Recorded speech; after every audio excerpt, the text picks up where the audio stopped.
Good morning. Breaking news into First Take, and we begin with some sad news from the sports world. Jerry West, the Hall of Fame player and executive who was the inspiration for the NBA logo, has passed at age 86. He was a prominent member of the NBA and the Los Angeles Lakers and one of basketball's icons. I want to take a look at some of the accomplishments here. We'll pull up that full screen for you in moments. As you can see, an NBA champion, finals MVP, Olympic gold medalist, most outstanding player, 14-time All-Star, and 2-time NBA Executive of the Year. Of course, Stephen A. Smith and Christopher Russo here with me. And Stephen A., I'll start with you. Good morning to you both. Stephen A., your thoughts on the passing of Jerry West? It's incredibly sad. The basketball community, the world over, is mourning this particular morning because Jerry West was simply one of the great ones. He was the silhouette for a reason. We know that he was a champion. We know all those times he was going to the finals. We know that he was relevant to the game of basketball literally from the 60s until he passed away in his sleep last night. And I remember I just got off the phone a little while ago with a couple of people. One was his son, Johnny, who I know pretty well. He's absolutely devastated. My heart goes out to him and the Jerry and the West family because we know how special Jerry West was.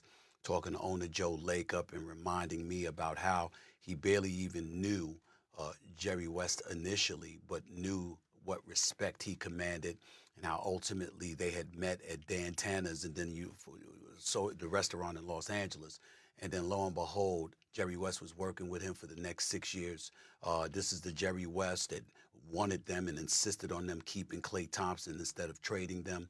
This is a Jerry West that was an architect. One of my fondest memories, Doggy, is that in 2002, 2003, if I remember correctly, after they had started out 0-8 in Memphis, when he was an executive for the Memphis Grizzlies, he went and plucked out of nowhere Hubie Brown, who had retired, who was considered old and ancient or whatever, and Hubie Brown came on board and reminded everybody that he'd forgotten more basketball than most people on this planet would ever know, and really resurrected the reputation of Hubie Brown as a brilliant, brilliant basketball mind. Nobody saw that coming but Jerry West. That was the kind of visionary and basketball savant that he was. Of course, he was the architect of the Los Angeles Lakers. Bill Sharman ultimately had captured a couple of championships in 79, 80, and Magic Johnson's rookie year, and then I believe in 81, 82. But from that point forward, Jerry West had taken over.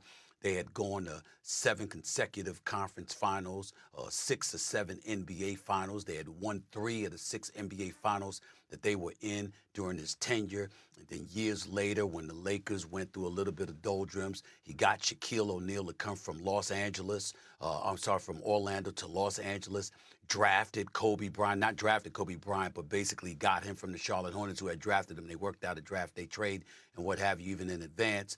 And then ultimately the Lakers, we saw what they did with the Shaq and Kobe era and what they accomplished. This was an absolutely incredible basketball mind, somebody that I've had the pleasure of knowing really, really well over the last decade and a half. I know we knew about him, but he and I talked quite often throughout the years, particularly when he was with Golden State, helping them out, as well as the Los Angeles Clippers. Kind of crazy at times in a very, very fun way, but you always walked away knowing that you learned a hell of a lot more about the game of basketball than you did before you ran into him. Just a brilliant, brilliant basketball mind, somebody who loved the game, somebody who cared passionately about the game, about uplifting the game, and about people understanding and comprehending all the elements and intricacies that came with the game of basketball from a player's perspective, from a coaching perspective, from an executive perspective, et cetera, et cetera. He's going to be sorely missed.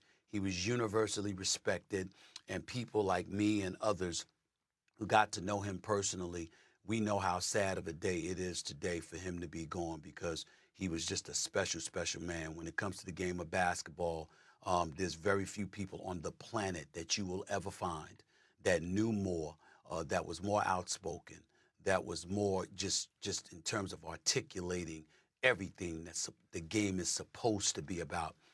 That was the personification of Jerry West. And again, my heart goes out to Johnny and the rest of the West family. It's a devastating loss for anybody that's known Jerry West and anybody that loves and appreciates the game of basketball.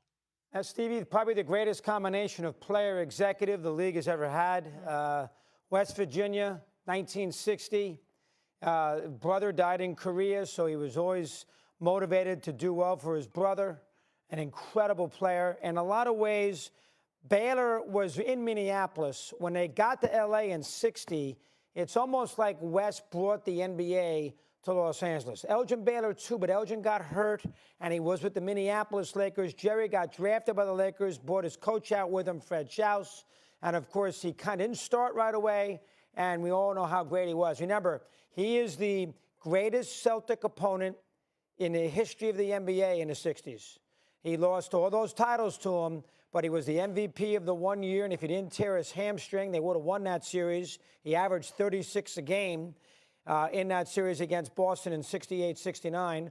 Russell went to his retirement announcement in L.A. Think about that. Bill Russell, as an opponent, went to his retirement ceremony in Los Angeles. Steve hit it perfectly as far as his executive scenario is concerned. Made the trade to get Kobe Vlade Divac. Had falling out with Phil Jackson, so he went to Golden State, went to Memphis, brought UB in, did a tremendous job there. And I think the way I would look at it, if you're my age, now, I mean, that's over 60. If you're my age, growing up playing basketball, no matter how futile I may have been, number 44 was the guy you loved. Mm-hmm. The Lakers played the Knicks twice. So from that standpoint, Knicks-Lakers was a huge rivalry. They played in 69-70, played again 2 years later. They played twice, and number 44 was so smooth, made the half-court shot. A game they lost, by the way, but he made the half-court shot against the Knicks, the famous half-court shot. And in this day, if it was a three-point shot, they would have won the game, but it wasn't in those days. I mean, he is, listen, he's one of the top. I always put him in the top 10. You guys like to make fun of me with that. You can argue that all you want here historically today. But he was a tremendous shooter. He is all NBA defense forever and ever and ever. He's a 48, 49% shooter. And remember, he only won the one title. But the one title they won, it might be the greatest team of all time. They were 69-13. They beat the Bucks in the semifinals, who had Oscar and Kareem and were the defending champs. They had the Knicks they beat in 5 in the final, so they were 8-3 against the last two champs. They won 33 in a row that year. They were 6-3 and won 33 straight. So you can argue that he's the anchor of the greatest team, him and Gail Goodrich, in the history of the NBA. You could argue it. But listen, again, for my age, Steve's a little younger. For my age, he was the NBA. He was fun. He loved Jerry West. Yeah. And he was a great opponent to the Celtics and Knicks. It's 86 years of age. I thought he got portrayed horrifically in that Showtime show that they did a couple years ago, when they made him out to be. What was that called, Stevie, that show? Yeah. Was it Showtime? I'm trying to remember what it was, but it was on HBO. He was not happy with that show. Oh, he got ridiculous, Steve. Right. They were terrible for him. They made him out to be a grouch, terrible. Oh, it was awful. And I know that bothered him. You know that better than anybody. You know the family. Yes, it did. Listen, you know me. How many times have I sat here in the last 2.5 years? The logo. He's the logo. Yeah. How many times, Stevie, have I sat in here the last 2 years with you telling you about how much I love Jerry West? Tell him. How many times? Special. Absolutely. You can't count. Can't count the amount of times you said that. And I'll tell you something else, Doggy. About 20 years ago was the first time I ever had a discussion with them. And I'll reveal this right here on this show. It was the first time I ever had a conversation with them. And that was when our relationship really took off, because he heard me saying that Michael Jordan the silhouette should be changed to Michael Jordan from him. And he wasn't calling to refute it. He was calling because he felt like I sounded like it's something he would refute. And he was saying, absolutely not. I think Michael Jordan's the greatest. I think he deserves it, of course. And I said, sir, I said, I am sorry that I gave you the impression that I have an issue with you, because I don't. I know who the hell I'm talking to. I know how great you are. Where are these reports you're getting this stuff from? I didn't say that stuff about you. And from that moment forward, we hit it off, and we kept in touch throughout the years until over the last couple of years or so, things were dwindling down a little bit. Obviously, I got a lot busy, and, he's always running around and doing a lot of things, but I often use this line, doggy, I'm brilliant, because I know I'm not. I learn from those who are, and I just echo what they said. And if there was ever anybody that was applicable to, it was Jerry West, because no matter what it was that I thought, no matter what it was that I believed about the game of basketball, after conversing with him, I was like, let me stand down and just listen to the brilliance that I'm hearing in my ear right now, because he knew it all, man. There was every nook and cranny. He didn't miss much, my brother. He didn't miss much at all. He just knew what the hell he was doing. An all-star every single season he played in the NBA, and a two-time Executive of the Year. And obviously, the man won numerous championships. 6 as an executive. I mean, when you think about the 3 that he won as the executive for the Los Angeles Lakers, and then think about Shaq and Kobe and those boys three-peating, I mean, what do you say? This is the man that put all of that together. Yeah. There's no Kobe in Los Angeles if it were not for Jerry West. There's no Shaq in Los Angeles. Dr. Jerry West, God rest his soul, assigned Jerry West to go out there and get Shaquille O'Neal from the Orlando Magic, and Jerry West pulled it off. You just can't say enough about him and what he means to the basketball community, what he will forever mean. God bless him. Yeah, a legend. And we know how rare it is to be a champion player and champion executive. Doesn't happen. No, absolutely not. Our heart goes out to his family and all his loved ones. Jerry West, dead at the age of 86. More First Take after this break.